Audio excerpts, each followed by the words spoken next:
Damas y caballeros, tengan todos ustedes muy buenas tardes. La Sociedad Geográfica de Lima tiene a bien saludarles con el aprecio de siempre y dar inicio a una jornada más de nuestros martes geográficos que no se interrumpe en sus más de 34 años de operatividad, desarrollando lo que denominamos, abro citas, ciclo anual, actualización de conocimientos, cierro citas, y el lema que nos guía en este 2021 es, abro cita, bicentenario, memorias, territorios, resiliencias y posibilidades, cierro cita. Dedicando cada martes a un departamento del país. Y el día de hoy abarcaremos a Lima Metropolitana y el Callao con las exposiciones de 4 excelentes profesionales. Tenemos a la geógrafa María del Carmen Carrasco por la Sociedad Geográfica de Lima, el arquitecto Juan Espínola, director ejecutivo del Instituto Metropolitano de Planificación, el doctor Francisco Dammler, presidente de CEDAPAL, y la ingeniera Carmela Ramos de la Dirección de Hidrografía y Navegación de la Marina de Guerra del Perú, a quienes desde ya agradecemos su importante colaboración. Dicho esto, y en aras del tiempo, cedo la palabra a la moderadora, la geógrafa Kelly Hidalgo. Adelante, Kelly. Buenas tardes a todos los asistentes. Le damos una cordial bienvenida a nuestro Bicentenario, Memoria, Territorio y Resiliencias y Posibilidades, organizado por la Sociedad Geográfica de Lima. Recordarles que pueden participar por el chat del Zoom para realizar las preguntas y registrar su asistencia. Tienen que colocar sus nombres completos, también por el mismo medio. Bueno, para empezar con estas ponencias, le doy palabra a la geógrafa María del Carmen Carrasco, profesora principal de la Universidad Nacional Mayor de San Marcos y miembro de la Sociedad Geográfica de Lima, formada en Madrid con estudios de posgrado en Valencia, Madrid y Lima, con 33 años de experiencia profesional como geógrafa, educadora y comunicadora en el sector público y privado. Trabajó con editoriales educativas en la elaboración cartográfica, autoría de proyectos y cartografía temática y atlas. Geógrafa María Carmen. Vale, perfecto. Voy a compartir entonces pantalla. A ver. No sé si se está, a ver. ¿Se está viendo la presentación? Sí. Vale, voy a intentar mover esto porque me fastidia un poquito. Ya está. Bien, entonces lo que quiero expresar primero es que es súper breve, son unas ideas y unas reflexiones, sobre todo poniéndonos en el contexto de que en realidad esto es un curso que está orientado siempre a profesores y que, bueno, además pues se cuelan algunos geógrafos y personas que están interesadas en el mundo de la geografía y del territorio. Entonces, un poco son algunas reflexiones mirando al futuro de cómo veo el tema de Lima, porque no da tiempo realmente a hacer una presentación que podría ser enviado en otro formato, pero para que ustedes lo disfruten con más tiempo, del estilo, por ejemplo, la de Junín o de las que hace la doctora Nicole, pero que nos tiramos en ello como 40 minutos. Entonces, de manera muy rápida, jugando también siempre con los mapas que produce la sociedad para que sepan que también son de ustedes y que los van a tener muy pronto a disposición, que son los mapas de la síntesis geográfica, y también los mapas del laboratorio de geoeducación que vamos produciendo y que están sobre todo pensados en ustedes. Entonces, un poco con estos mapas, con algunos de ellos nada más, he hecho alguna reflexión en torno a este macro y complejo que significa Departamento de Lima, pero que no es solamente el Departamento de Lima, sino que es a la vez en la provincia de Lima y es a la vez en la provincia constitucional del Callao. Es difícil poder hablar por separado de ellos porque desde el punto de vista territorial son un todo, son un sistema que funciona de manera interconectada. Entonces simplemente he colocado aquí los mapas con las...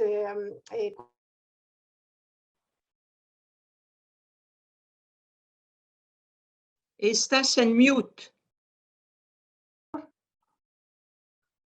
Caramba, pues lo siento en el alma. Estaba diciendo, discúlpenme, que son 10 minutitos, son simplemente unas reflexiones lo que estoy colocando y también aprovechando el contexto de que somos la mayoría y está orientado este curso para profesores, y también les coloco los mapas, he jugado un poco con los mapas que produce la sociedad y como digo que están principalmente orientados a todos ustedes, a los profesores, tanto los mapas de la síntesis geográfica como los mapas que producimos en el laboratorio de geoeducación. Entonces, les decía que un poco aquí tenemos, cuando hablamos del departamento de Lima, tenemos que ver que es un departamento muy singular, porque es el único caso en nuestro país en el cual en un mismo, digamos, territorio aparecen a la vez tres entidades político-administrativas que tienen gestiones distintas y que lamentablemente no siempre, digamos, empatan a la hora de gestionar el territorio,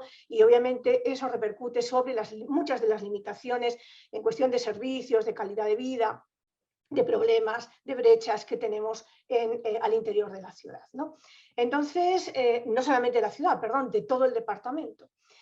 Algunas de las reflexiones, estos son los mapas que hacemos a nivel distrital y provincial, y simplemente aquí, y bueno, aquí la superficie de cada uno de ellos, y también que ven ya que hay diferentes, sobre todo en el caso de Callao, pues un gran distrito que es pequeño y luego otros extremadamente chicos, ¿no? Y en el caso del departamento de Lima, pues bueno, hay mayor equilibrio territorial, pero sin embargo superficial, pero hay otras debilidades, por ejemplo, un gran finalmente despoblamiento bastante marcado en las provincias, especialmente del Ande, ¿no? Del Ande limeño. Entonces, algunas de estas reflexiones que yo me planteaba era, bueno, pues eso, sentía que en este contexto del curso, los que estamos aquí muchos somos limeños, somos profesores, somos geógrafos, y sentía que este es un buen espacio para un poco reflexionar y romper algunos de esos clichés que tenemos o que repetimos y que nos hacen repetir sobre esa imagen de Lima en el contexto del país, incluso en el contexto de la región, por lo menos sudamericana, ¿no? Entonces, y esta imagen, pues definitivamente ha sido un foco de atracción hacia Lima como un espacio de vida, cuando ya no el departamento, sino el área metropolitana, cuando el área metropolitana además está ubicada en una zona, digamos, sosteniblemente difícil para alojar a tanta población como tenemos. De alguna forma, siento que los que estamos aquí podemos de alguna manera influenciar por la profesión, tanto la educativa como la geográfica, para que de alguna manera la situación de disparidad tan brutal que tiene el departamento de Lima, de abandono en distintas escalas respecto de la gestión territorial, pues siento que tenemos que reflexionarlo, porque podemos influenciar en ello. ¿Cómo? Pues a la hora de educar, a la hora de sensibilidad, a la hora de buscar y promover esa ciudadanía responsable, a la hora de estimular, de promover y de asumir responsabilidades de gestión territorial. Comentaba que siento, cuando esta mañana reflexionaba, que siento y que pienso Lima, como, sobre todo en esa Lima desmesurada que crece tanto desde los años 70, que crece de manera prácticamente continuada, y lo siento como una especie de libro de geografía, de libro espacial, ¿no? Donde de alguna forma queda bien claro lo que supone para el vivir de cada uno de nosotros, de los limeños y de la gente del departamento de Lima, lo que supone esa incapacidad de gestionar el territorio de manera integral. Y es como que un espacio, un territorio como el limeño, que tiene, no voy a decir que sea maravilloso geográficamente, pero tiene una muy buena geografía, sin embargo, como que está limitada, está inhibida por estas limitaciones que ponemos los humanos al territorio, ni que neutralizamos el poder que puede tener los potenciales de una buena geografía como la nuestra. Esa imagen de centralidad, de poder que irradia Lima sobre el país e incluso sobre la región, siento que se revierte muy negativamente sobre los limeños. Y cuando digo los limeños, no solamente los limeños de la capital, sino los limeños de todo el territorio. Hoy los ponentes que me siguen son expertos en el tema que van a exponer, además, se ha elegido tres temas importantes, ¿no? El mar por una parte, pero por otra parte el agua y por otra parte la vivienda. Pero sin embargo, el tema del Departamento de Lima y el problema de Lima va mucho más amplio, es mucho más amplio, abarca mucho más factores, ¿no? Y no solamente se queda en la capital, sino que también se queda en todo el departamento, y es un poco lo que quiero hacer recordar en estos minutitos, que no sé cuántos me queden. Veo en Lima una región sacrificada por la gran metrópoli, o un departamento sacrificado por la gran metrópoli y por el país. Y veo un área metropolitana, la de Lima Callao, que está hoy en día sobrelimitada. Y eso deriva una pérdida de calidad de vida de los que vivimos en el medio urbano, que además se va incrementando porque se agrandan cada vez las brechas, ¿no? Las brechas para unos clave de sobrevivencia, porque lo que rodea a la Lima bonita es una Lima con muchísimas dificultades en agua, en vivienda, en transporte, en seguridad ciudadana, pero y para todos los limeños en general es un retroceso, porque tenemos una pérdida y una disminución de la calidad de vida. Y de alguna forma siento que si tuviéramos que contarle a alguien cómo es el departamento en el que vivimos, es un departamento extremadamente polarizado y muy mal articulado, donde el efecto centro-periferia siento que se replica en las distintas escalas al interior de la provincia de Lima, al interior, entre lo que es la Lima, digamos, más central, más poderosa, y la Lima que ha ido creciendo y que tiene unas carencias tremendas, pero también entre Lima y Callao, ¿no? Y también entre el área metropolitana y el resto del departamento, que es un departamento bastante rural, salvo en algunas zonas, las ciudades que se van formando y que han crecido mucho, como el resto de la costa peruana por el proceso de litoralización, ¿no?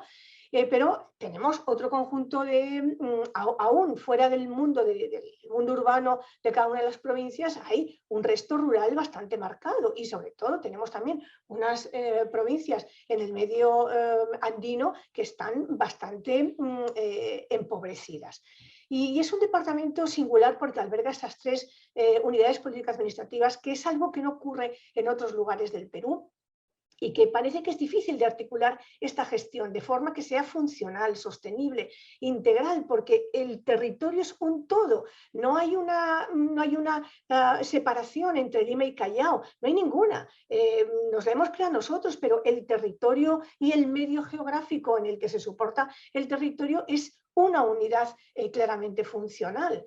Somos el mismo sistema. Entonces, yo siento que tenemos que, los limeños, empezar a pensar que Lima no es la Lima provincia, sino que tenemos la fortuna de tener una gran cantidad de población que puede dar un servicio, retroalimentar, un servicio y digamos, recibir también un apoyo de su propio departamento.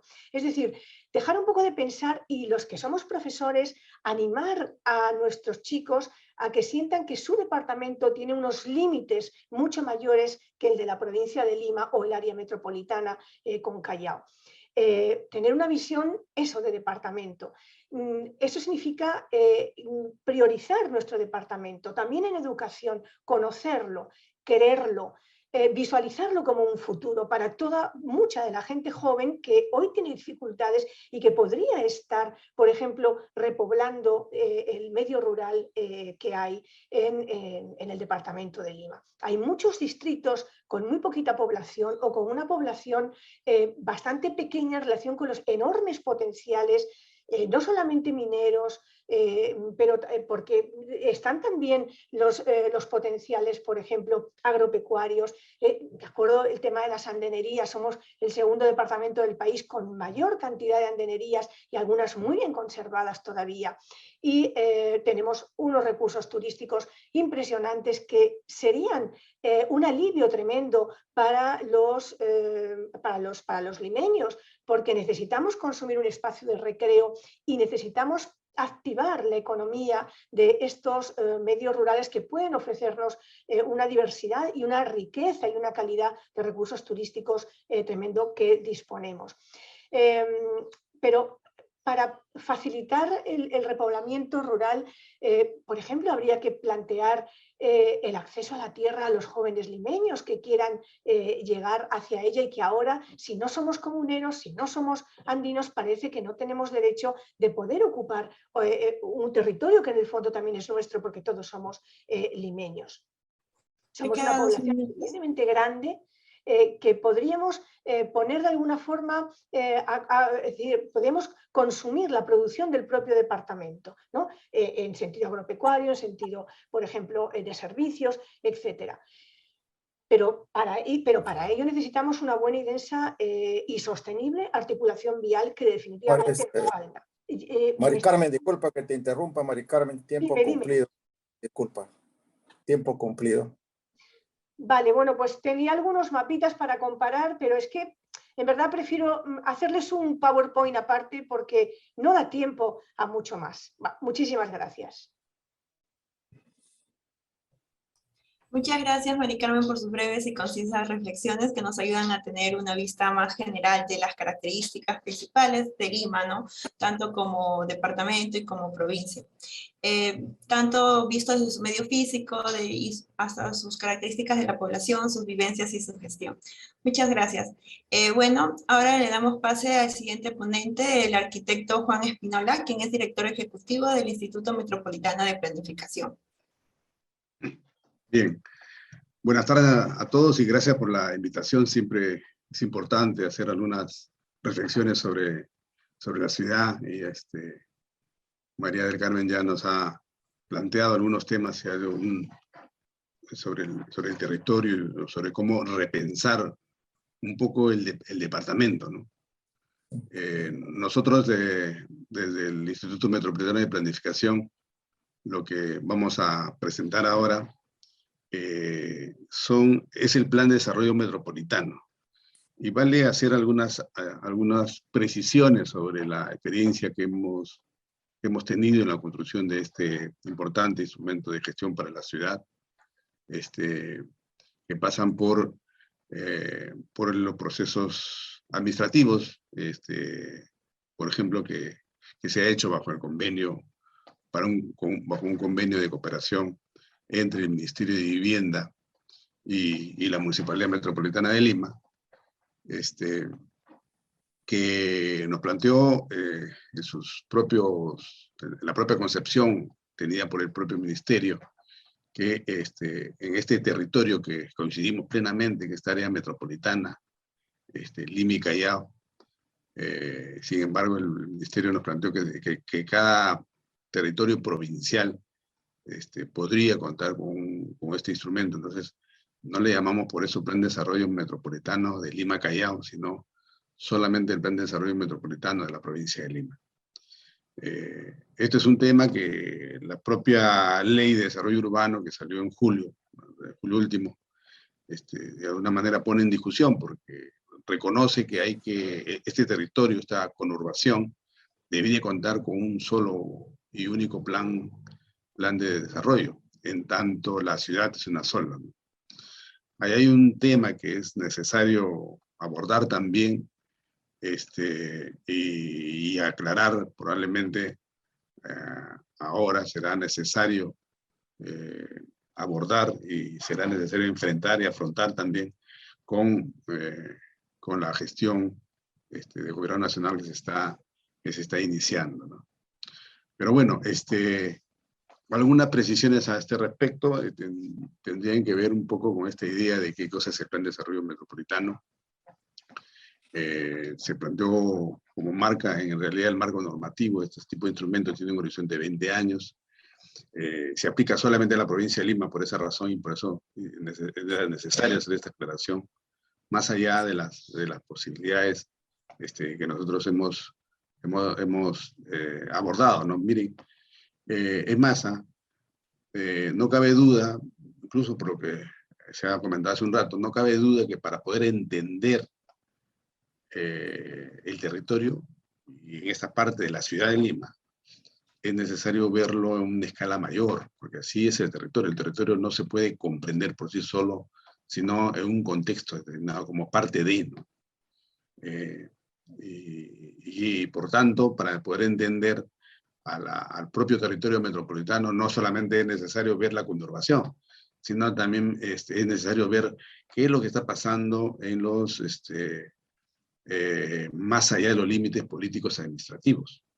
Entonces, eso tiene que ver básicamente con el enfoque, con la entrada que nosotros hemos utilizado para desarrollar este importante instrumento de gestión. Y además también contar que este plan MED tiene como marco el Plan Regional de Desarrollo Concertado, que también ha sido aprobado por el Consejo Metropolitano en el año 2013, ¿no? Hemos seguido el proceso metodológico planteado por el propio ministerio, en el cual obviamente como una fase importante para su elaboración del tema del diagnóstico, luego se elaboran las propuestas metropolitanas, y luego viene el periodo de la consulta pública y que termina en el proceso de aprobación. Antes de todo este proceso que llevaba a cabo el ministerio, en el año 2019, ya la Municipalidad de Lima,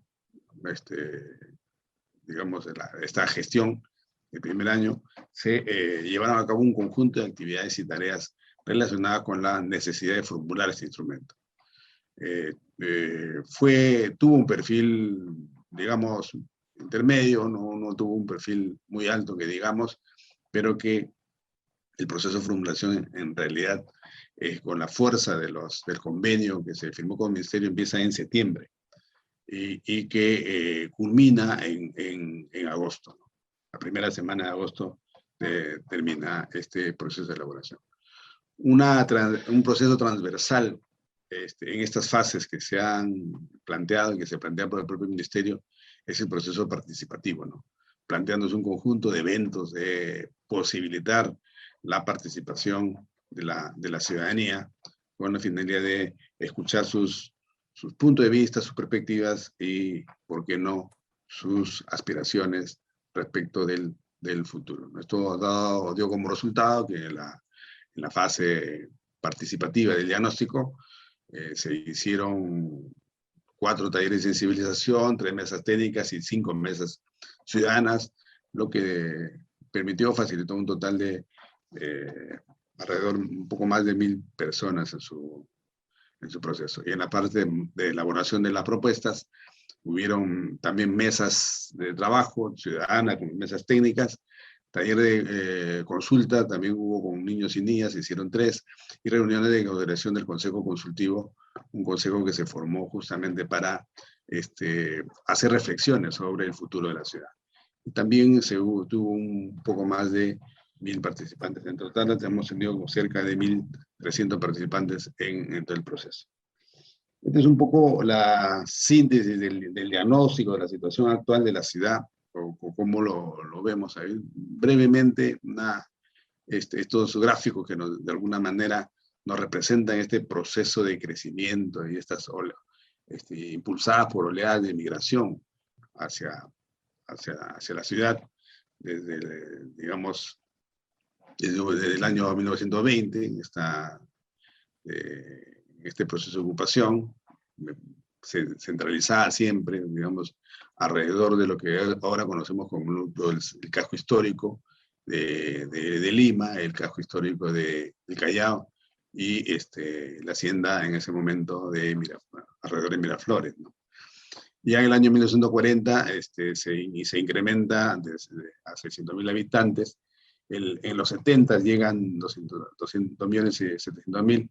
Y aquí justamente lo que hace un rato nos comentaba María del Carmen sobre este proceso explosivo en los últimos 50 años que han habido, de manera tal de llegar de 2.700.000 a un total de cerca de los 10 millones de habitantes en esta ciudad, que además plantea también de por sí un crecimiento, una posición bastante desequilibrada en términos de país, demasiada concentración en una sola ciudad. No nos olvidemos que la segundas ciudades en términos de volumen poblacional son Arequipa y Trujillo, y que están alrededor del 1.300.000 habitantes más o menos, y evidentemente la cantidad de población que se concentra en las ciudades muy superior, y esto plantea un crecimiento desequilibrado del sistema de ciudades en el ámbito nacional. Algunos indicadores también para poder ver esta situación. La población asentada en zonas críticas, amenazadas digamos, por la propia configuración territorial, fuerte pendiente, pocos procesos de habilitación urbana o de acondicionamiento de territorio para recibir población. Se calcula en Lima metropolitana que llega a 1.800.000 habitantes, donde el área, lo que nosotros hemos dividido el área metropolitana en 5 grandes sectores, podríamos decir. Las áreas que concentran mayor cantidad de población que está sentada en la zona crítica son la Lima Norte y Lima Sur. Por ejemplo, hay un déficit habitacional de cerca de 500.000 de habitantes. Las áreas que nuevamente presentan mayor déficit son Lima Norte y Lima Sur. El porcentaje de población sin acceso al agua potable es en Lima, Balneario del Sur es la mitad de la población, en Lima Norte y Lima Sur el cuarto de la población, y en promedio un 25% de la población no tiene acceso a este servicio, ¿no? En cuanto a la electricidad, sí, los niveles de cobertura son altos, salvo Balneario del Sur, que tiene un nivel, digamos, alrededor del 15% que no tiene este servicio.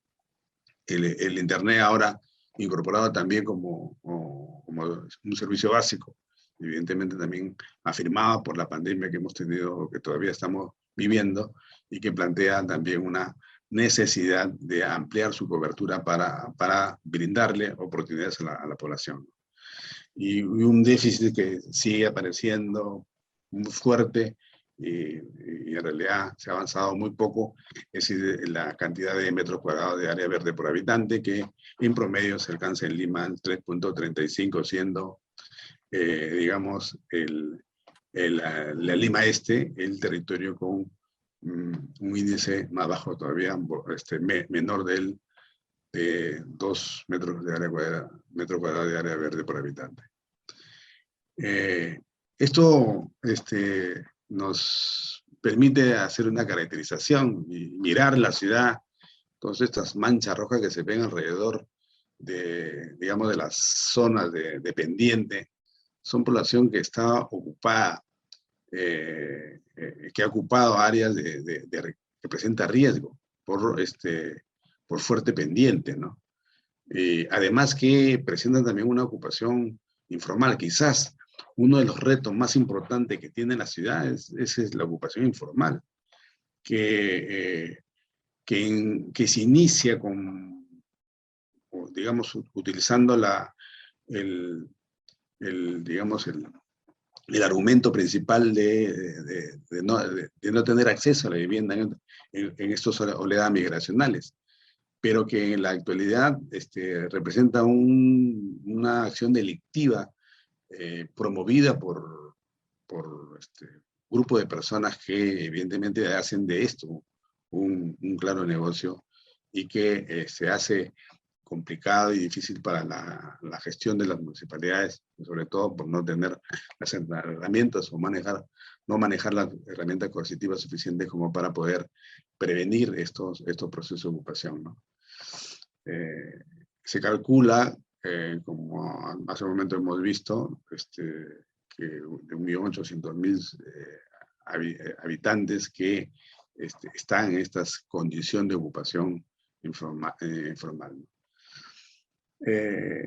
Hace algunos años, en el Plan de Desarrollo Metropolitano vigente que se elabora en los años 2000, se planteaba ya esta desconcentración de las actividades con respecto al centro, con la finalidad de tener una Lima desconcentrada y la necesidad de promover ciertas centralidades. De alguna manera se han impulsado, se han consolidado algunos nuevos centros con respecto al centro histórico, a este triángulo que está formado por el Callao, el Cercado y Miraflores. Sin embargo, cuando volvemos a observar el resultado final, todavía vemos un grado de concentración y parece que esta monocentralidad, solamente que ahora es un poco más extensa, porque además a escala de todo el proceso de ocupación que ha tenido en Lima, sigue siendo un gran centro que ha pasado, por ejemplo, los límites del río Rímac, ha ido hacia lo que nosotros conocemos ahora como el Megaplaza de Lima Norte, pero sin embargo todavía sigue siendo esta gran concentración. Esta concentración, excesiva concentración, evidentemente hace que el funcionamiento de la ciudad sea desequilibrada y tenga grandes problemas, ¿no? Como el transporte, por ejemplo, ¿no? O sea, si toda la población de esta ciudad que se ha extendido de manera horizontal requiere y necesita ir a este gran centro, evidentemente los tiempos de viaje, la propia infraestructura digamos, de transporte y de la movilidad urbana se ven afectadas por esta sobrecarga, sobre todo en las áreas, en las zonas punta, ¿no? Entonces, a partir de ahí aparecen elementos principales como el aumento de la pobreza urbana, el colapso de los sistemas urbanos y un tema principal, lo que de alguna manera se ha comentado hace un momento también, tiene que ver con esta gestión desarticulada, ¿no? El diseño institucional que existe en la ciudad, nosotros creemos que hay que modificarla, hay que enfrentarla también, ¿no? Y eso también está asociado un poco con los cambios institucionales que son necesarios realizar, ¿no? Lima Metropolitana se gestiona ya en esta relación con el Callao por un gobierno regional, que es el Callao, y una municipalidad provincial, que es el Callao también. Y en el caso de Lima se tiene un gobierno local provincial, o sea, una municipalidad provincial con funciones regionales. Eso también plantea estas diferencias en los temas de organización para enfrentar la gestión de una manera distinta. Y si esto sumamos a una lectura del departamento de Lima, entonces todo este territorio que abraza de alguna manera a la provincia de Lima, incluyendo el Callao, vemos también, obviamente, que hay una realidad totalmente distinta y diversa, ¿no? E incluso totalmente contraria, ¿no? Por zonas o concentración de pobreza allí más rural, ¿no? Frente digamos, a la diferencia que mantenemos en la ciudad, que es básicamente de pobreza urbana.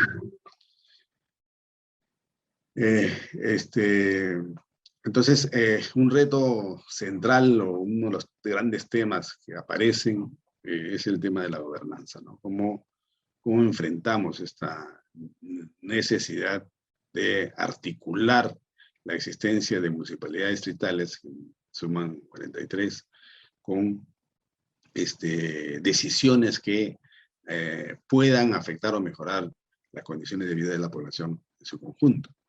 Entonces, eso nos plantea prácticamente un reto a lo que estamos para poder acotarlo, para poder definirlo en las propuestas de desarrollo. Sin embargo, este escenario, visto del interno, está marcada también por un conjunto de elementos que aparecen por fuera, ¿no? Y que plantean un escenario de oportunidades, ¿no? Por ejemplo, el hecho de que la ciudad esté digamos, en el borde, en el frente marino costero, ¿no? Y que posibilita esta necesidad de relacionamiento con otras ciudades, utilizando el mar como medio. Por lo tanto, facilitando también el transporte de mercancías.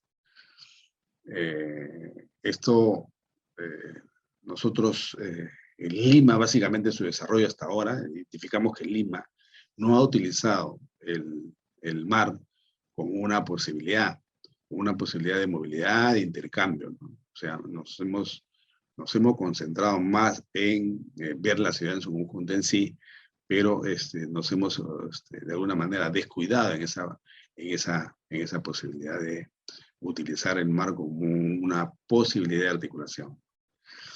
Hacia el norte, en los últimos años, el hecho de que se esté construyendo un puerto alternativo al Callao en Chancay, plantea también una forma distinta de relacionar con el norte del país. Pero a la vez también presenta la posibilidad de que haya un crecimiento extensivo hacia el norte. Y por lo tanto, pensar en Lima solamente desde la provincia ya no será posible con esta consolidación de este puerto. Entonces, si queremos tomar decisiones de aquí al horizonte del plan, que son 20 años, tenemos que incluir necesariamente los procesos que están presentes en la consolidación de este puerto de Chancay. Así como también al sur existen también procesos relacionados con lo que está sucediendo en la ciudad de Pisco, ¿no? El impulso del puerto y del aeropuerto en la ciudad de Pisco, incluso como posibilidades alternativas, sí nos plantea también esta necesidad de ver la ciudad en un contexto mayor, un contexto digamos, más amplio, ¿no? Como territorio, ¿no? Hay procesos mundiales también que son necesarios observar, ¿no? Tradicionalmente, quizás sea incluso por todo este proceso de dependencia, incluso intelectual, que hemos tenido con Europa, nos ha obligado y nos ha hecho que miremos o en la práctica se consolide una relación más hacia la cuenca del Atlántico, por el cual tendríamos que incluso dar la vuelta, ¿no? Por el canal de Panamá, etcétera, etcétera, y de llevar la mercancía, ¿no? hacia esa parte del mundo. Sin embargo, en los últimos años la nueva centralidad del mundo se está yendo hacia el Asia, y es decir, consolida entonces la cuenca del Pacífico como el futuro de la ciudad. Entonces, este proceso de mundialización, este proceso que está pasando en el mundo, nos hace ver como un escenario de oportunidades entonces esta necesidad de relacionamiento, y por lo tanto el mar nuevamente aparece como esa posibilidad de relación y conexión de mercadería, ¿no? Otros procesos que están en el mundo y que es necesario otear, mirar, observar para ver su comportamiento son los flujos poblacionales, ¿no? Hay una tendencia en todo el mundo a ocupar las ciudades, y allí concordamos plenamente que debemos contar, no como ciudad, sí como país, no necesariamente como ciudad, pero sí como país, una política que pretenda desarrollar lo que nosotros en algún momento hablamos de las ciudades intermedias, ¿no? Ciudades que posibiliten una compensación al crecimiento de la excesiva concentración de población que tiene en este territorio, y en realidad le falta muy poco para agotar suelo, ¿no? Este proceso de flujos poblacionales y la migración, la concentración, no solamente es un fenómeno interno. Hay que anotar aquí, por ejemplo, que lo estamos viviendo todavía con el proceso migracional de países como Venezuela, por ejemplo, donde hacen que la ciudad de Mena, se calcula que alrededor de 800.000 habitantes estén presentes o hayan venido en los últimos años a vivir en esta ciudad, ¿no? De aproximadamente 1,5 millones de venezolanos que están en el país, ¿no? Otro megatendencia es el tema del cambio climático, que agudiza estas contradicciones de centro y periferia, de esta gran concentración de actividades que existen en este gran centro versus la periferia que tiene un crecimiento, un proceso de consolidación un tanto anacrónica por la ocupación o sobreocupación de las laderas con fuerte pendiente, ¿no? También nos permite ver la pandemia y sus efectos, ¿no? ¿Cuáles son los... Le quedan 5 minutos, por favor. Ya, sí, sí, ok, gracias. La pandemia y sus efectos probablemente nos modifique el funcionamiento de la ciudad, ¿no? Dado que hay 3 razones por las cuales los ciudadanos nos movemos, ¿no? Trabajo, estudio y la necesidad de contar con recursos, o sea, adquisición de bienes, o por comercio, por adquirir bienes de consumo, ¿no? Entonces, ahora la pandemia ha acelerado los procesos de teletrabajo y la teleeducación, y por lo tanto, sí creemos que puede tener un impacto en esta ciudad del futuro. ¿Hacia dónde debemos ir de estas características de la ciudad? ¿Cómo pasamos hacia el futuro? Entonces, convertir en la ciudad saludable y resiliente, convertir una ciudad justa, formal, articulada, una ciudad productiva, competitiva, una ciudad participativa y gobernable, son los principales elementos que estamos recogiendo en esta construcción de futuro. Se han recogido también los procesos presentes en el mundo, como los Objetivos de Desarrollo de la ONU, el Acuerdo de París, el Marco de Sendai, la Conferencia de la Hábitat 13, el Acuerdo Nacional, como elementos centrales. Y finalmente, construir una aspiración de futuro para toda la población, ¿no? Que esta ciudad transformada y humana consolida su posición en la cuenca del Pacífico, potencia su rol financiero de negocios y turístico, fortalece sus valores interculturales, o sea, ver el tema de nuestro interno, ¿no? Cómo esos valores que la población tiene pueden ser posibles de utilizar como un capital para promover el futuro, ¿no? Y es necesario el buen gobierno, el tema de la gobernanza que le decía, para garantizar un territorio ordenado, seguro y saludable, ¿no? ¿Qué debemos lograr? Algunas características centrales. Primero, el tema de la necesidad de ver el territorio y a partir de su configuración física, geográfica, poder entender que la ciudad se organiza casi de manera natural, digamos, en lo que nosotros reconocemos de estas áreas identitarias que son la Lima Norte, la Lima Este, la Lima Sur, la Lima Medio Sur y la Lima Centro. Dominada obviamente por sus ventajas geográficas, ¿no? La cuenca del Chillón, la cuenca del Rímac y la cuenca del Lurín aparecen como elementos estructuradores de esta organización territorial. Entonces, lo que nos obliga a tener una gestión integral y protección del litoral marino y de ríos, ¿no? Una infraestructura ecológica que promueva los espacios públicos de patrimonio cultural milenario, y que se consolide o se mejore las relaciones, la interconexión física a través de su sistema vial con el Callao y la región, ¿no?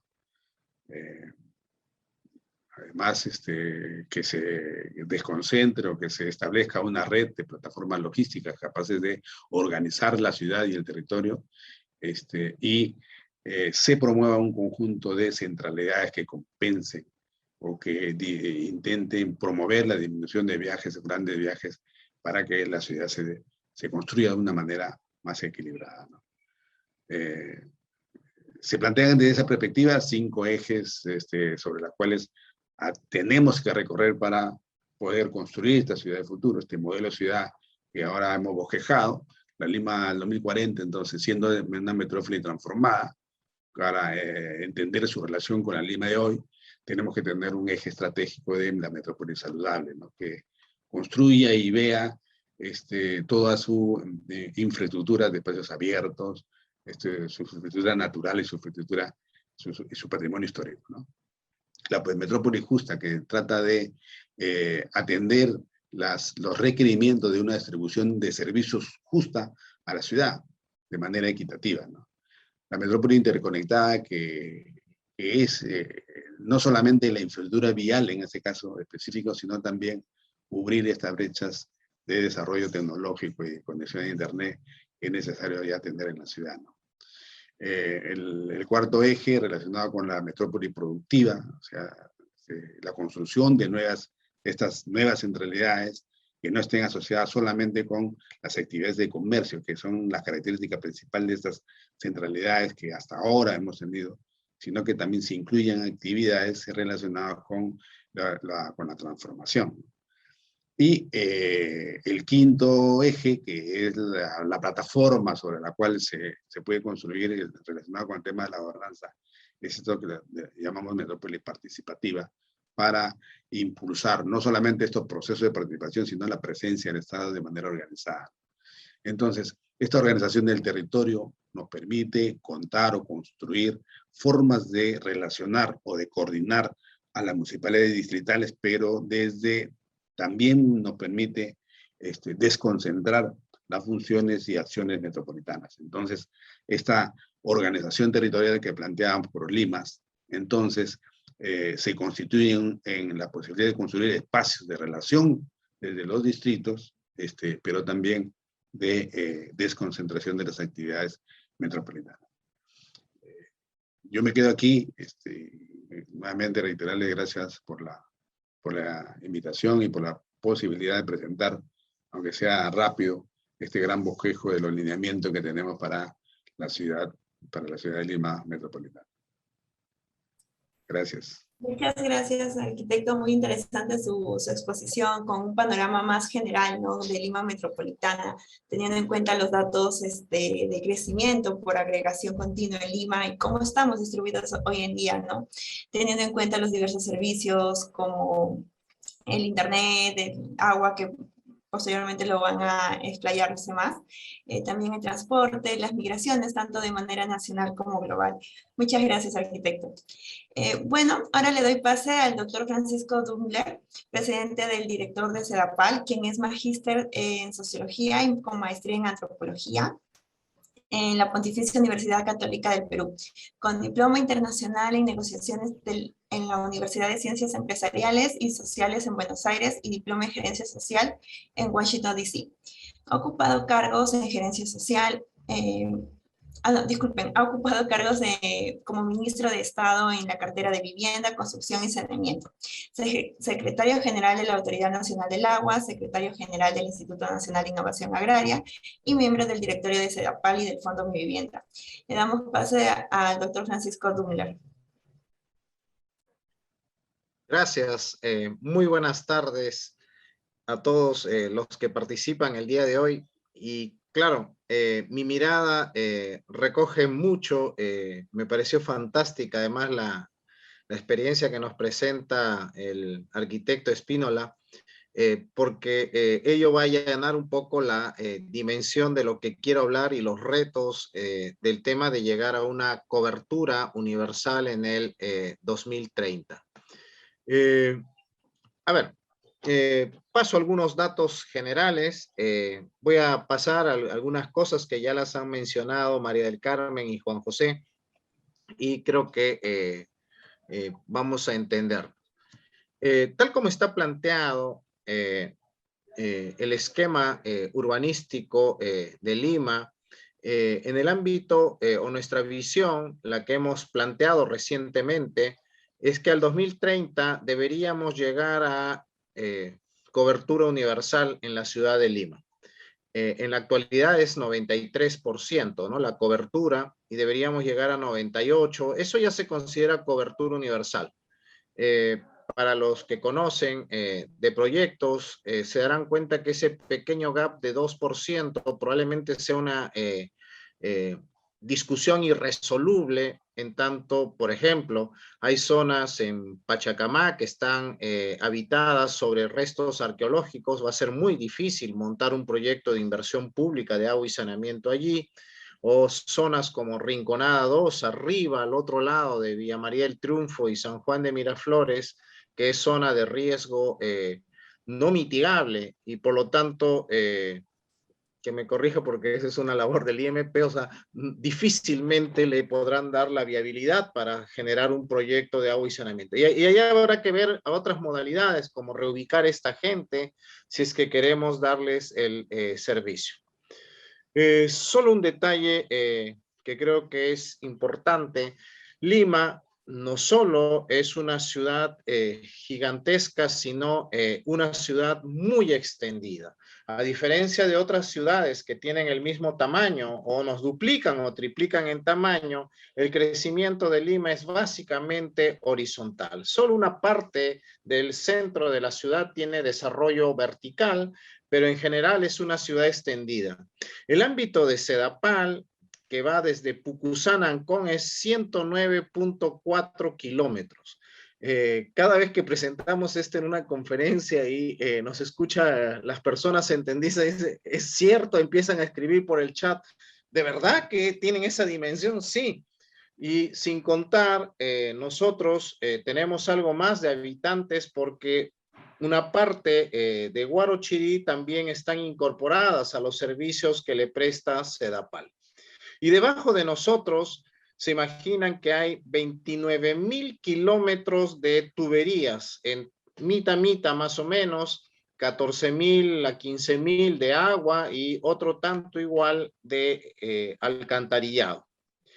La empresa que administra los servicios de agua potable y saneamiento es una mega empresa.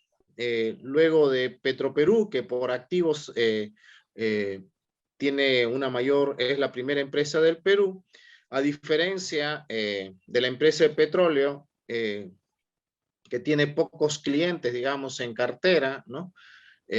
Sedapal tiene aproximadamente 1.600.000 clientes a los cuales les administra el servicio de agua domiciliaria. Y claro, el tamaño de esta empresa es que es más o menos el 0.38 del Producto Bruto Interno del Perú. 263 empresas del tamaño de Sedapal hacen toda la economía del país. Y sin ningún ánimo de soberbia, Sedapal es 7 veces las operaciones de las 49 empresas de agua y saneamiento del resto del Perú. Y obviamente, esta es la principal discusión. En contexto, en 1990, ya lo plantearon anteriormente, éramos aproximadamente 5.5 millones de habitantes. Hoy somos el doble. Además, viendo el ámbito de Huarochirí, ¿no es cierto? Que es Cerro Camote, Nievería, Cajamarquilla, que es la zona este de Lima. Solo un detalle, comparada con otras urbes o megaurbes de América Latina, tipo Sao Paulo o Distrito Federal de México, si bien estas son urbes más grandes, se han expandido en 30 años entre 25 a 27%, mientras que Lima casi ha duplicado 100% de crecimiento poblacional. Y en Lima, hoy, 2020, o al cierre del 2020, el 93% de las viviendas tienen conexión domiciliaria. Y claro, queda un gap o una brecha, es la mejor cobertura del país, ese 93%. Claro, pero ese 7% en términos absolutos son casi o alrededor de 800.000 pobladores que hoy no tienen conexión domiciliaria, con viviendas en estado muy precario, ¿no? Y de otro lado, ubicadas en sitios en donde si vieran la accesibilidad a esos sitios, no solo se refleja en un sobrecosto al ponerles el servicio de agua y saneamiento, sino que casi es imposible llegar porque no hay pistas, no hay veredas, es imposible ahí poner parques, jardines y hacer algún desarrollo de infraestructura pública, ¿no?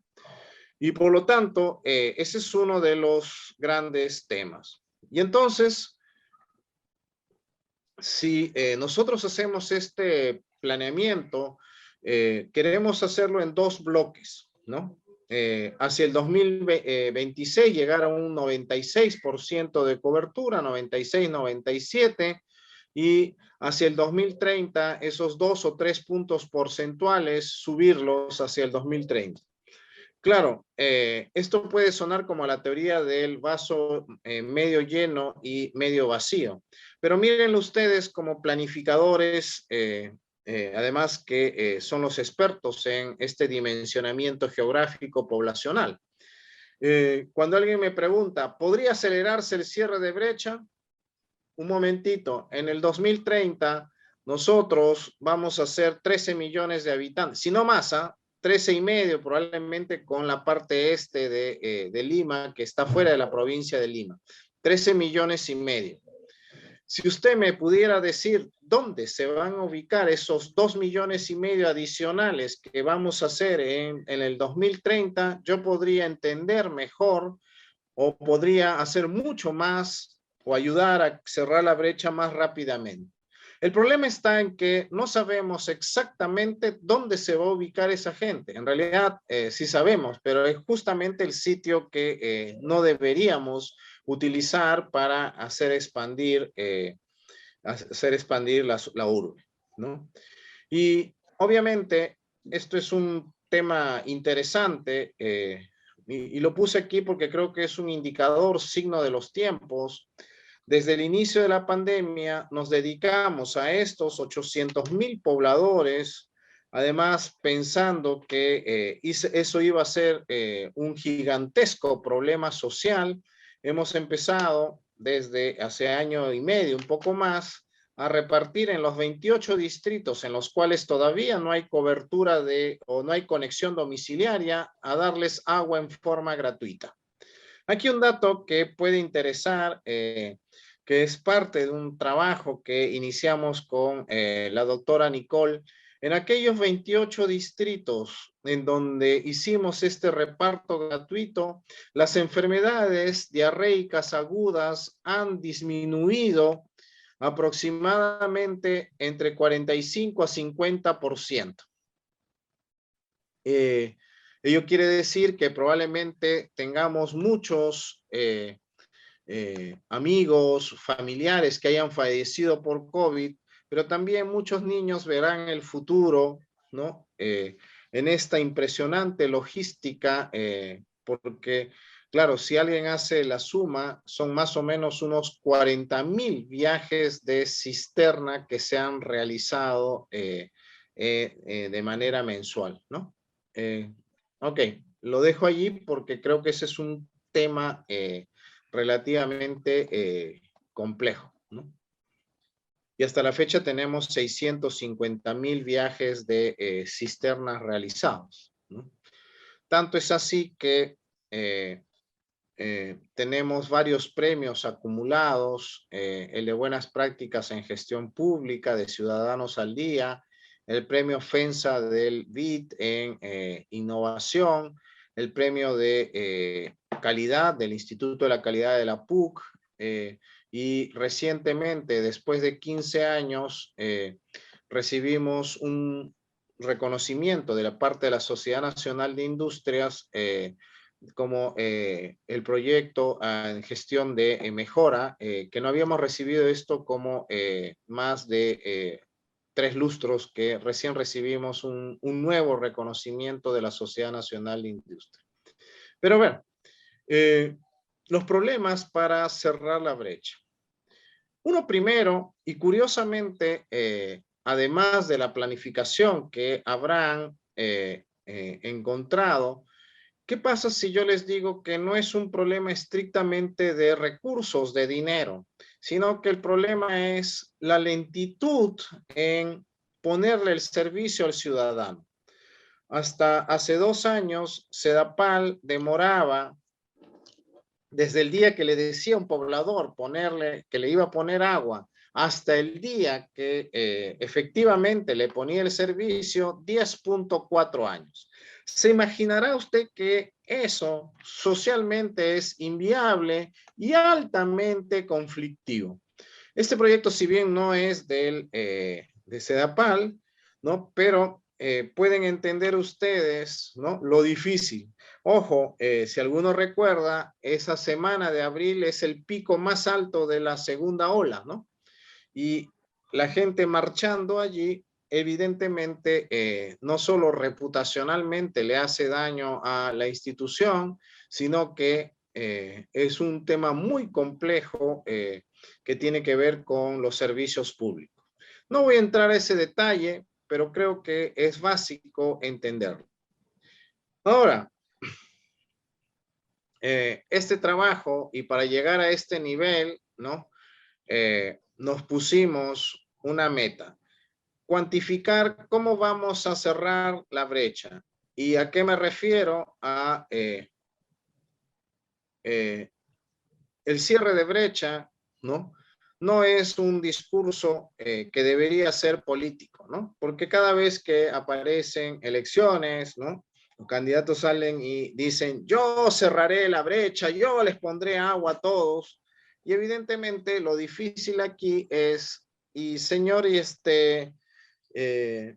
cómo lo va a hacer? Y entonces, si tenemos una logística mucho más afinada para seleccionar proyectos, lo importante es dónde están estos conglomerados poblacionales y obviamente a ellos cerrar o con ellos trabajar, ¿no? Y elaborar los proyectos. Esta es la cartera de proyectos, ¿no? La cartera de proyectos que efectivamente vamos a tener en Lima hacia el 2026 y que permitirán cerrar la brecha, ¿no? Probablemente el más grande es este que ustedes tienen aquí, el que se llama Nueva Rinconada, que le aporta 75,000 conexiones nuevas, entre nuevas y reposiciones, que está ahí, es una especie de herradura en Villa María del Triunfo, Villa El Salvador y San Juan de Miraflores, ¿no? Y ante la pregunta que me hace el doctor Reategui, actualmente el volumen de producción, o sea, de cada 100 litros que se producen en las plantas de agua de Sedapal, llegan a facturarse 73. O sea, el ANF, así se llama, el agua no facturada, es del orden del 27. En las ciudades mucho más modernas, con mejor tecnología de control, de fugas y con una mejor micromedición, qué sé yo, Nueva York, Tokio, este índice es del 90% más o menos, o un poco más, ¿no?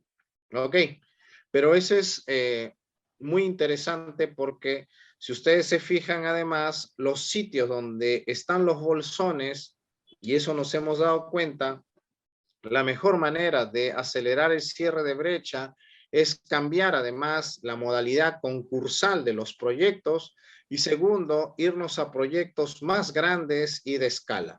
Si alguien mira los proyectos de hace algunos años de Sedapal, salvo algún grande, ¿no? Va a encontrar muchos proyectos atomizados, una lista impresionante de proyectos y claro, una cosa es hacer un proyecto para 400,000 personas y otra es hacer 10 proyectos para 40,000 personas, ¿no? La suma puede dar lo mismo, pero la logística y las demoras son evidentemente una complicación. ¿Y esto por qué seguimos cacareando y por qué decimos? Porque probablemente en todas las ciudades, y ustedes que verán la problemática, estimo yo que pocos se van a atrever a poner los proyectos, decirles cómo los van a bancar, porque no solamente es ponerle dónde están los bolsones, cómo los van a bancar, cómo convertirlos en proyectos de inversión y cómo cerrar la brecha. Y ese ha sido un trabajo titánico de meses de tratar de establecer cómo vamos a cerrar la brecha en Lima. Algunas cosas que luego retomaré, pero creo que van a ser útiles también en la discusión, es dónde están estos proyectos. Ok, y ahí están los proyectos que vamos a tener, cuánto necesitamos de recursos, ¿no? Fíjense, para cerrar estos proyectos necesitamos casi 7,000 millones de soles, ¿no? Y estos, que es la segunda, o sea, lo que falta del 2026 al 2030, otros 2,000 hasta la fecha, porque seguramente el 2026 necesitaremos otros 3.000 o 4.000 millones de recursos para bancar estos proyectos. Y por lo tanto, ¿no? Sé que no es un tema estrictamente de geografía, pero para bancar proyectos, ¿no? Necesita tener la otra cara de la moneda, la casa sana. Y por lo tanto, cuando uno estructura estas operaciones de endeudamiento o de préstamo, necesita que la empresa tenga una capacidad muy grande para bancar estos proyectos o tomar bonos soberanos y meterlos a 20, 30 años, ¿no? Hemos logrado en los últimos 2 años y medio subir nuestro fideicomiso de recaudación a AAA. Eso es casi posición de banco. Y nuestra clasificación de AA, antes era AA- para nuestras obligaciones de largo plazo. ¿Qué quiere decir? Hoy la empresa de agua es sujeto de crédito.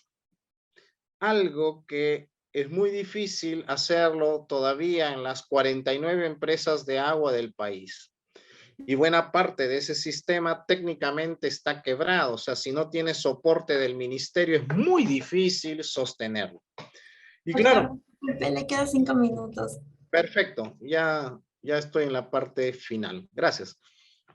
Y ese tema, ¿no? Tiene que ver con la lógica, o sea,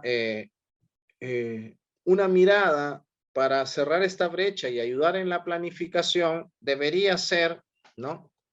Debería ser tratar de que tengamos las instituciones sanas. Si no, es imposible meterse en esta lógica de cerrar proyectos. Y un par de cositas más, y ya termino. Por ejemplo, fíjense este proyecto que está aquí, ¿no? Mejoramiento y ampliación de los sistemas de agua potable y alcantarillado en los distritos de Ate y Santa Anita de la provincia de Lima. Ahí está el código único del sistema de inversión pública o InvierteP. Pero fíjense, el proyecto vale 599 millones, 600 millones prácticamente, genera 4.215 conexiones de agua y una conexión. El costo por conexión es de 142.264 soles. Esto es como 5 casas del programa Techo Propio. 4 ya, no 4. 4 casas del programa y solo he resuelto el problema del agua. Quiere decir que si vamos a ciegas o no nos metemos a planificar mejor la ciudad, ¿no? A todos los limeños, porque de ahí sale la plata, vamos a tener que endeudar a la empresa para cerrar la brecha. ¿A qué costo cerramos la brecha? Y obviamente, si usted se podrá dar cuenta que es altamente costoso ponerle los servicios a los ciudadanos que se ubican en las cotas, fíjense ahí las cotas, que muchas de ellas están supra las plantas de Huachipa y Atarjea, entonces hay que bombear el agua 3 o 4 veces hasta llegar al sitio donde está ubicado el poblador. Piénsenlo así porque esto es uno de los grandes retos a seguir brindando. Y ya este tema es interesante, ¿no?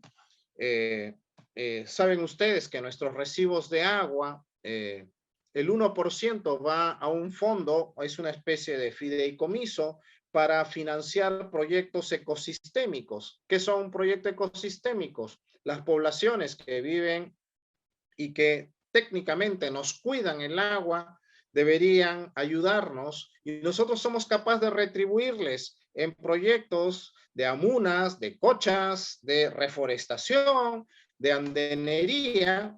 Lo mencionó María del Carmen, solo en la cuenca del Chirilú, de Chillón, Rima, Lurín, debemos tener unas 12.000 hectáreas abandonadas de andenes, ¿no? Algo que habrá que seguir viendo los próximos años es empezar a desalinizar agua de mar, porque el mar es una fuente infinita de recursos y ya los costos operativos de desalinización se acercan a los costos de producción de agua, la cual extraemos del río o de sistemas de bombeo del acuífero. Y obviamente también acuerdos con empresas mineras que actualmente todo el agua del acuífero Jumacha, o buena parte, salvo Tune Graton, es enviada hacia el Atlántico cuando se podría traer al Pacífico, y hablo de agua de alta calidad, ¿eh? No es agua de relave, nada, es agua de filtración de la extracción minera. Es así que si lográramos estas alianzas con las empresas mineras, esto es todo un tema, tendríamos agua hasta asegurada hasta probablemente el 2050. Hoy actualmente Lima consume 25 metros, procesamos 25 metros cúbicos por segundo en nuestras plantas, básicamente Atarjea, Huachipa, los pozos subterráneos y el proyecto del consorcio Acuazul que está allí en el Chillón. Y el patrón de consumo, y eso es interesante, en estas 3 décadas ha disminuido de 250 litros persona día a 175 litros persona día. Totalmente lejana de otras ciudades como Tel Aviv, donde el patrón de consumo es de aproximadamente 50 litros diarios por persona. Ok, y nada, esto ya lo mencioné. Pero este verano, por primera vez, los distritos de Santa María, San Bartolo, Punta Hermosa y Punta Negra tendrán agua, ¿no? Agua potable, producto de este primer gran proyecto de desalinización. Bueno, gracias y quedo a vuestras órdenes. Muchas gracias, doctor, por su ponencia. Muy importante cómo relaciona el crecimiento poblacional y dónde se van a ubicar, ¿no? Para tener en cuenta la cobertura que está teniendo Sedapal, además de sus proyecciones. También es importante ver las brechas que hay y cómo son tratadas de manera general y asegurar el abastecimiento de agua teniendo en cuenta la planificación del territorio. Muchas gracias, doctor.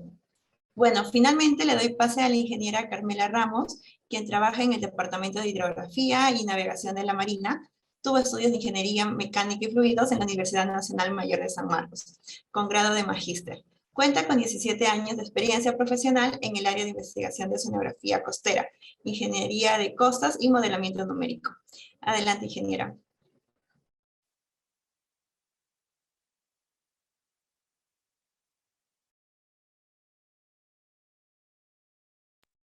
Ingeniera Carmela, tiene su micrófono apagado todavía. ¿Ahí se me escucha bien? Sí, está perfecto, gracias.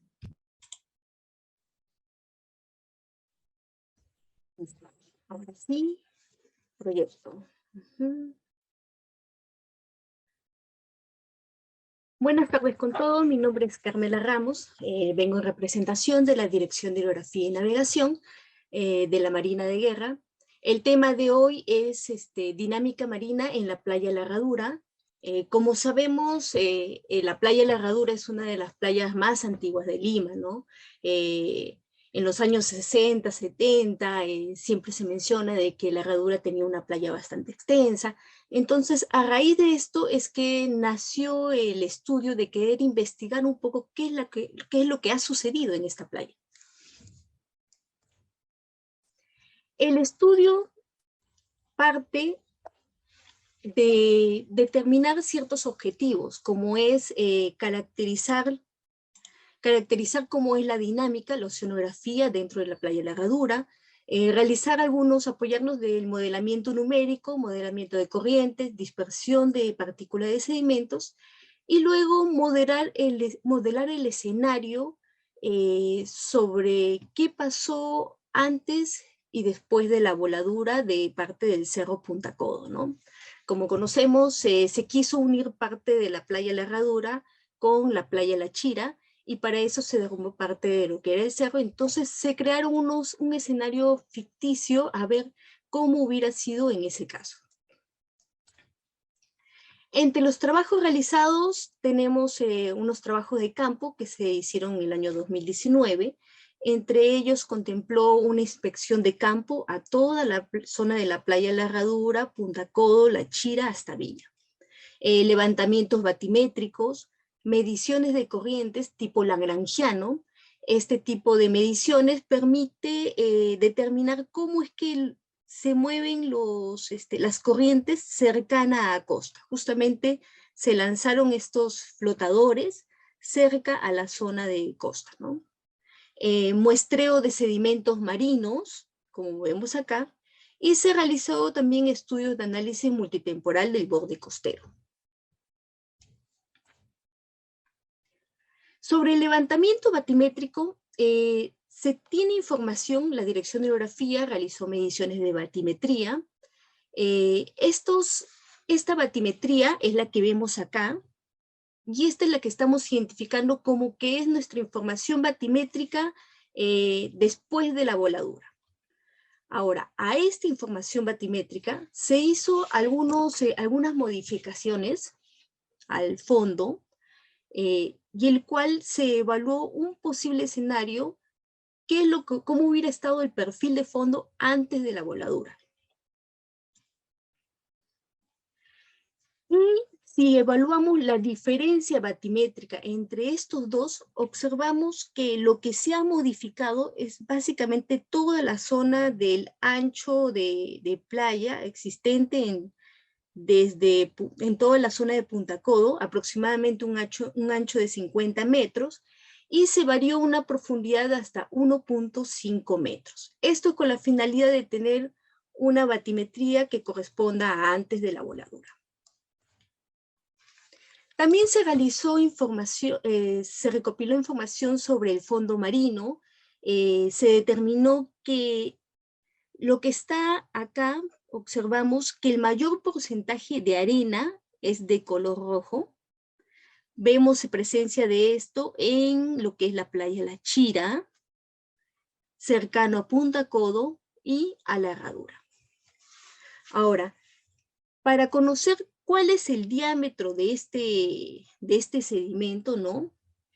Observamos que los diámetros más gruesos, observamos acá en milímetros, los diámetros más gruesos son los que vemos en color rojo. Y los más finos corresponden a estos que están en color azul. Entonces, quiere decir que estos sedimentos más gruesos están llegando hacia la playa La Chira y muy pocos a lo que es la playa La Herradura, ¿no? Eso es lo que se observa de acuerdo a las mediciones, a las muestras tomadas. Ahora, en el año 2010, la Dirección de Hidrografía hizo un estudio para determinar el espesor de sedimentos. Se determinó que el espesor de sedimentos en la playa La Herradura, acá este color nos está simbolizando 2.5 metros de espesor de sedimentos, un poco alejado de la playa La Herradura, y cercano a la zona de playa tenemos 0.5 a 1 metro de espesor de sedimentos. Y en la playa La Chira observamos que el color azul corresponde a cerca de 6 metros de espesor de sedimentos y en color rojo 7 metros. Entonces, como espesor de sedimentos tenemos mayor cantidad en La Chira que en la Herradura. Ahora, respecto a los resultados de las corrientes medidas a través de flotadores, acá lo importante es poder determinar cuál es la dirección de la corriente. Observamos que la corriente acá tiene una dirección hacia costa, en lo que es la playa Villa. Luego se dirige hacia la playa La Chira. En esta playa La Chira llega directo también hacia costa. Vemos que parte de esto va hacia el norte. Y luego en playa La Herradura vemos que hay ciertas corrientes que se alejan de la playa y otra que contornea la forma misma de la costa, ¿no? Ahora, el análisis multitemporal. Lo que se ha hecho es recolectar información de imágenes de satélite de diversos años y se ha ploteado la línea de costa. Vemos la línea de costa del año 79, es esta que vemos en color azul en la playa La Herradura, y en el año 2009 observamos que ha habido una reducción de playa, una erosión de playa de aproximadamente unos 50 metros. Esto es en la playa La Herradura. Y observamos que en el año 84 ya existía esta reducción de playa, ¿no es cierto? Entonces hay un proceso de erosión que es notorio en la playa La Herradura. En la playa Villa, observamos en el año 2003 que la configuración de la playa era casi recta, ¿no? En el año 2016 se construyó un espigón y de acá, de este espigón, si bien es cierto, se retiró en el espigón en el año 2020, vemos cómo quedó la configuración de la costa. Vemos que parte de la costa ha tenido una retención de sedimentos en este lado y en este otro lado también, lo cual es importante para nuestro análisis. Respecto a imágenes antiguas, son imágenes referenciales, la Dirección de Hidrografía cuenta con esta carta batimétrica del año 68 de la playa La Herradura, en la que observamos que en la playa existía un espigón. Observamos este espigón en la playa La Herradura. Tenemos algunas imágenes, algunas fotos también, este es del año 60, en la que se veía que sí, efectivamente La Herradura tenía una extensa zona de playa, ¿no? Y un espigón en él. Ahora, vamos a ver cuál es el trabajo que se ha hecho respecto al modelamiento numérico. Primero, para poder analizar todo lo que es la dirección de los sedimentos, corrientes, lo primero que hacemos es modelar las olas.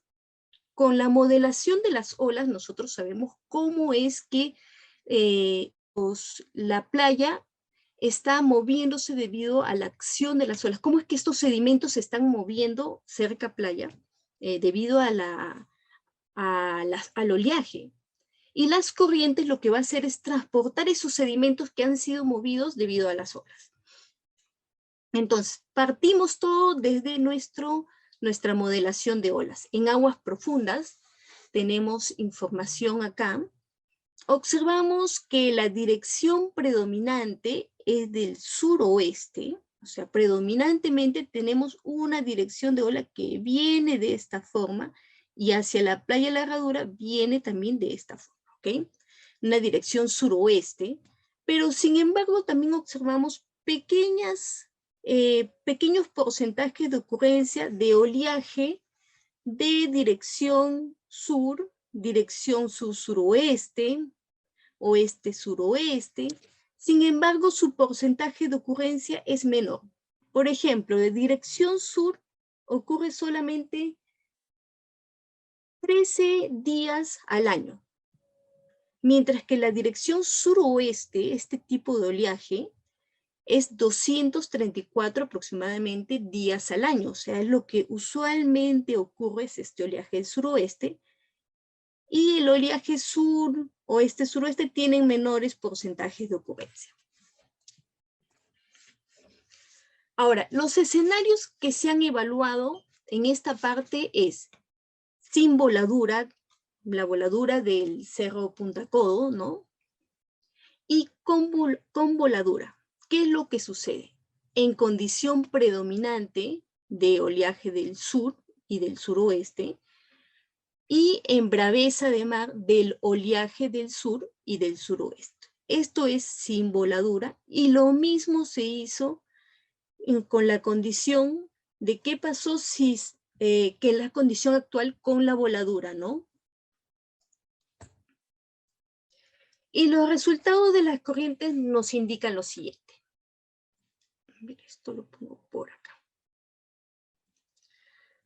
A ver, nos indica lo siguiente. Esta es la condición sin voladura. Y esta es la condición con voladura. Entonces, las corrientes vemos más intensas, que son de color rojo, y las más débiles de color celeste. Observamos, por ejemplo, acá vienen unas corrientes que en algún momento contornea la forma de la costa. Acá se forman unos ciertos remolinos en lo que es la playa La Chira. Sigue hacia el norte y contornea la parte de la herradura, ¿no? Y el mismo evento lo vemos sin voladura. Este es considerando un oleaje del suroeste en condición predominante. Entonces, en este caso vemos que la condición de las corrientes casi no se ve modificada, ¿no? Con y sin voladura. Ahora, en oleaje del suroeste en condición de braveza de mar, ¿qué ocurre en una braveza del mar del suroeste? Vemos que si bien es cierto las corrientes son más intensas, ¿no? En ciertas zonas son más intensas, presencia de remolinos, de vórtices, pero sin embargo no se ve una variación notable entre la zona que se ha modificado el fondo marino, ¿no? Que es esta zona de acá de Punta Codo. Entonces, la zona de sin voladura y con voladura no se han visto modificados en condiciones predominantes, ¿eh? Ahora, en una condición de oleaje del sur, vemos que sin voladura, esta parte de acá, presenta velocidades aproximadamente de 0.5 hasta 1.5 metros por segundo. Sin embargo, con voladura, con la voladura de la zona de Punta Codo, que es la condición actual, tenemos que las corrientes son un poco más intensas, ¿no?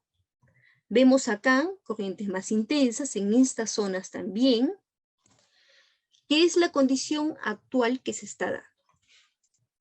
Esto es con un oleaje del sur.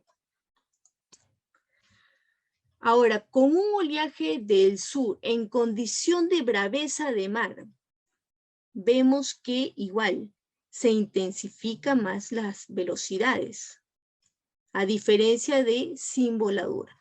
Entonces, hasta acá, el oleaje del suroeste, vemos que básicamente no modifica las condiciones de las corrientes que se dan cercana a costa.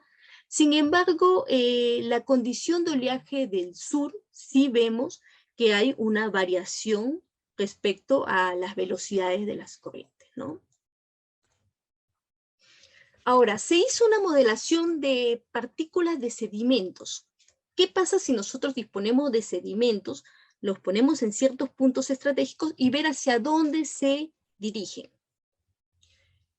Este es el escenario de acá que me indica sin voladura y este es el escenario con voladura. Observamos, esta es la condición predominante suroeste. Vemos que los sedimentos se quedan en parte de lo que es la playa La Chira. En la herradura vemos que no se quedan sedimentos. O sea, en una condición predominante de oleaje del suroeste, no hay retención de sedimentos en la playa La Herradura, ¿no? Sin embargo, en la playa La Chira observamos que sí hay presencia de remolinos incluso, ¿no? Que hacen que estos sedimentos se queden. Hay que tener en cuenta acá de que el espesor de sedimentos, justamente en la playa La Herradura, era menor respecto a la playa La Chira, lo cual tiene una concordancia, ¿no? Acá se está acumulando sedimentos, hay mayor espesor de sedimentos. Esta es la condición suroeste en braveza de mar. Este es en braveza de mar, observamos que básicamente no hay una acumulación de estos sedimentos en la playa La Herradura, ¿no? Diferencia entre estos dos escenarios casi no es notoria, ¿no? Ahora, en la condición predominante del sur, observamos acá que cuando hay un oleaje del sur, los sedimentos se logran retener en playa La Chira, sin voladura y con la voladura del cerro. Vemos que... ¿Le queda un minuto? Uy, ya. Sin embargo, en la playa La Herradura vemos que sí se acumulan sedimentos. Igual en el condición de braveza se logra acumular sedimentos. Ahora, lo que se hizo fue una modelación adicional, que es incluir el espigón. ¿Qué sucede si incluimos este espigón que existía anteriormente? Observamos que se forman remolinos en esta zona, a diferencia de la condición sin espigón.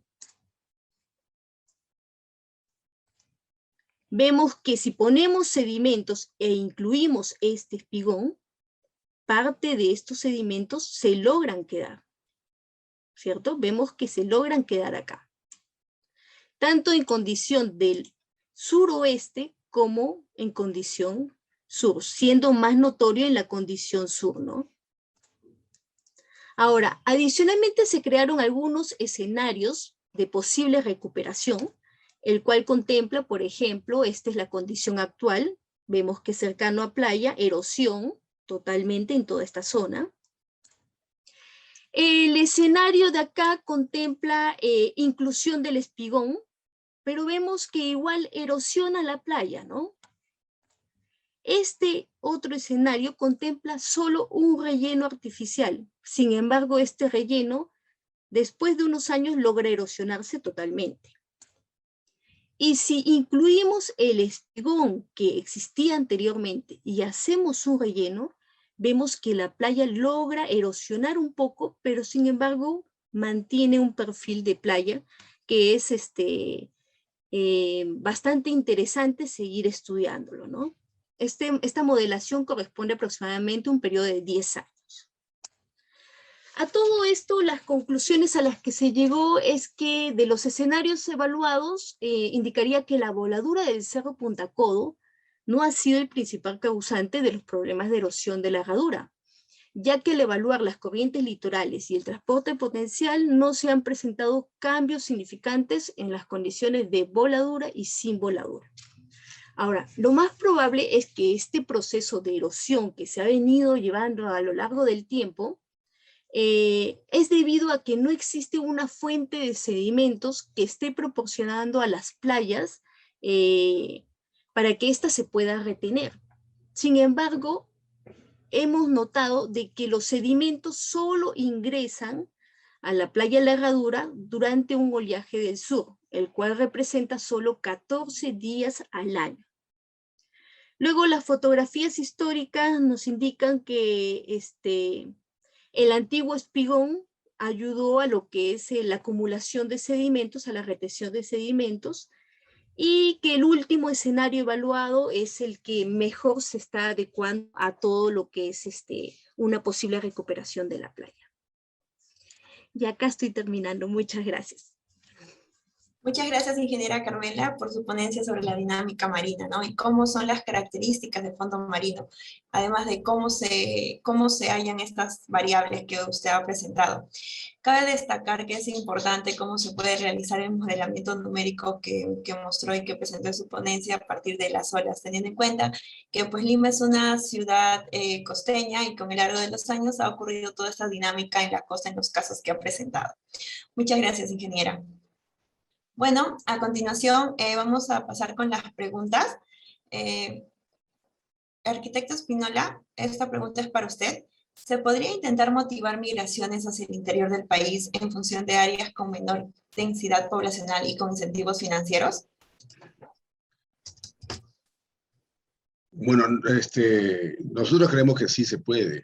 En realidad, habría que desarrollar todo un sistema de ciudades, no solamente identificarlo, porque en este momento se ha identificado, el Ministerio de Vivienda ha identificado, ha planteado el sistema de ciudades, pero creemos que habría que potenciar algunas. Nosotros, de alguna manera, en el borde costero, podríamos plantear lo que se llama un sistema de ciudades intermedias, con la finalidad de evitar que los procesos migracionales se sigan concentrando en una ciudad como Lima, ¿no?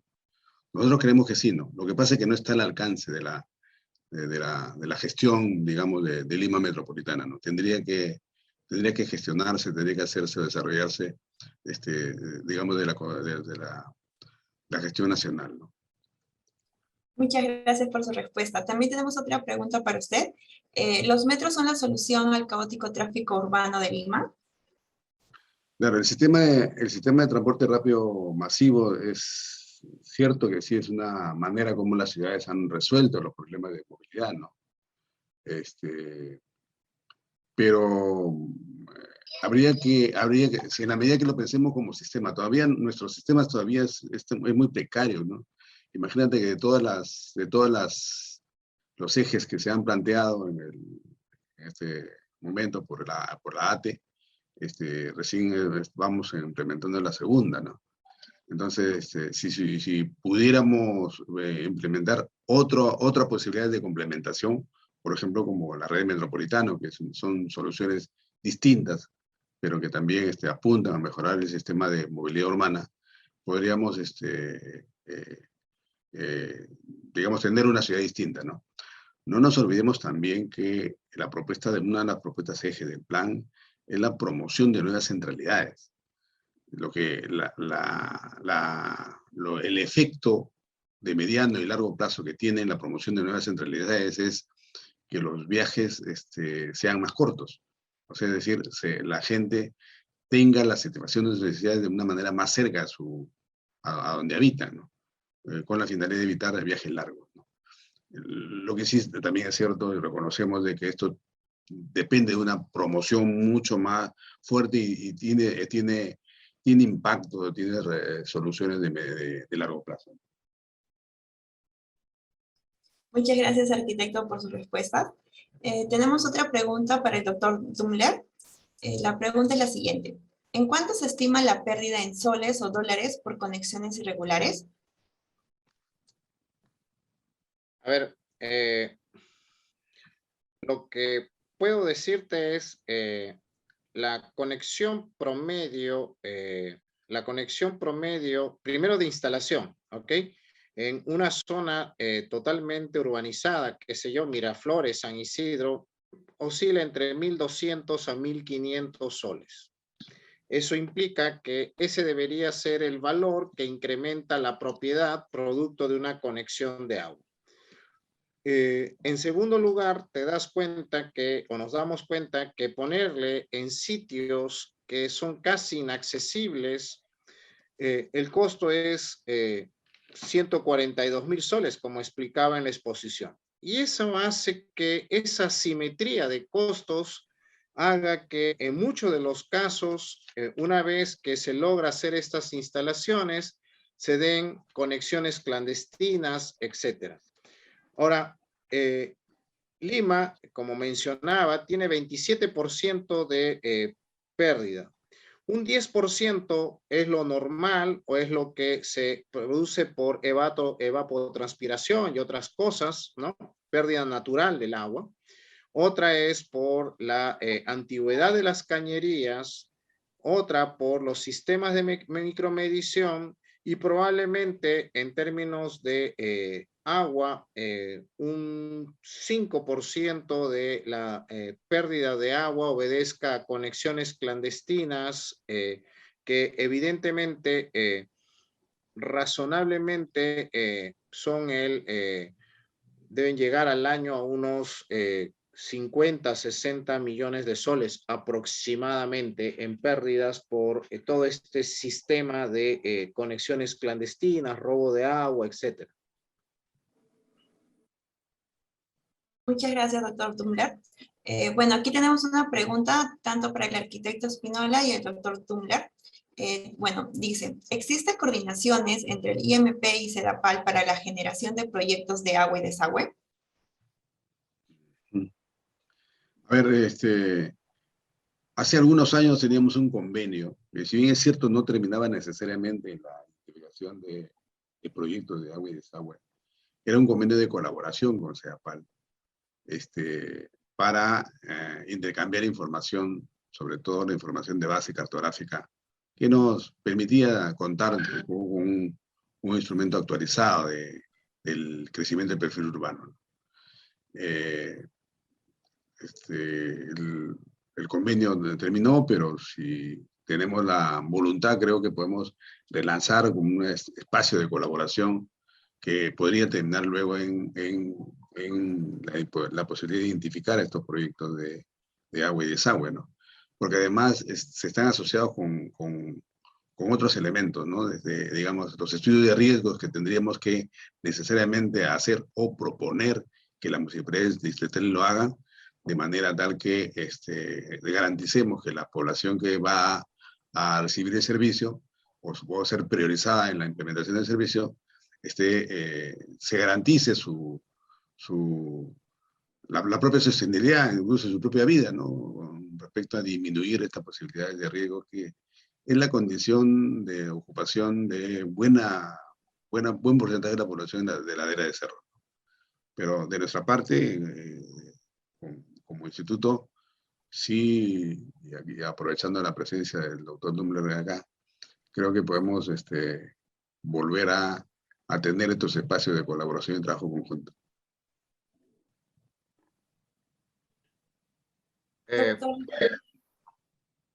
Tan importante como lo que ha mencionado el doctor Espínola, y recojo el encargo de volver a continuar trabajando. La gran cuestión creo que es algo que subyace a la base del trabajo que hacemos los dos, y es el Estado, dígase el ministerio como tal, cuánto espacio o cuánta es la generación de suelo urbano para que los pobladores puedan instalarse allí.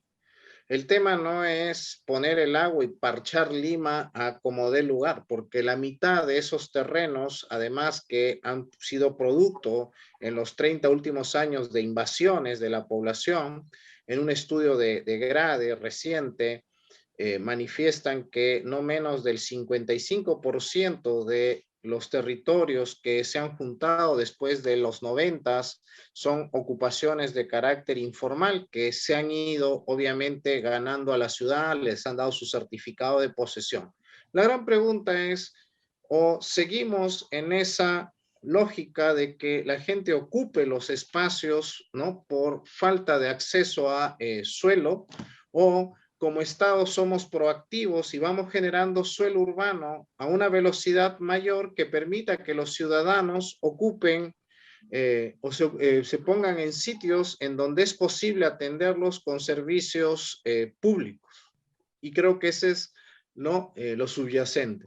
Es más, tenemos pensado en el mediano plazo crear en las tarifas de agua algo así como un porcentaje mínimo, 1%, como para ayudar en la planificación de generación de suelo urbano, es decir, dónde yo voy a poner agua los próximos años para hacer a la inversa, no que la gente ocupe donde quiere, sino donde es factible atenderlos. Y eso es mucho más barato en el largo plazo, ¿no? De acuerdo. Muchas gracias. Tenemos otra pregunta para usted, doctor. Nos mencionan, ¿es factible que otras empresas gestionen el acceso al agua para las personas que viven en zonas más alejadas y elevadas? ¿Qué entidad sirve de acceso al agua en los medios rurales? No, hay dos cosas. Sedapal es la empresa o la estructura tiene una estructura monopólica de abastecimiento, pero es para la circunscripción de Lima metropolitana, digamos. Para las zonas rurales, ¿han habido algún experimento o algún intento de generar alguna asociación pública-privada que gane economía de escala y atienda en simultáneo las poblaciones rurales? Un buen ejemplo para ver esto es estas 65 comunidades de la selva que están siendo atendidas a través de un mecanismo de servicio donde se les ha puesto plantas compactas en estas comunidades y hay un solo proveedor del servicio para todas estas comunidades. Yo creo que hay que mirar eso, en donde la atención a poblaciones rurales y dispersas sea hecha a través de proveedores que tengan una logística suficiente para atender en simultáneo varias de estas comunidades. Porque una por una el ejercicio se vuelve totalmente ineficiente y uno no puede seguirle la pista tampoco a las 32,000 comunidades que deberían tener algún servicio de agua potable y saneamiento. Muchas gracias, doctor. Bueno, ahora tenemos una pregunta para la ingeniera Ramos. Nos pregunta, ¿estos estudios se envían a la autoridad de la Costa Verde y cuál es la utilidad que le dan? Bueno, este estudio ha sido realizado recientemente, podríamos decir que en el año 2020, lo hemos terminado a fines del 2020, es un estudio que ha nacido con todo esto de la pandemia.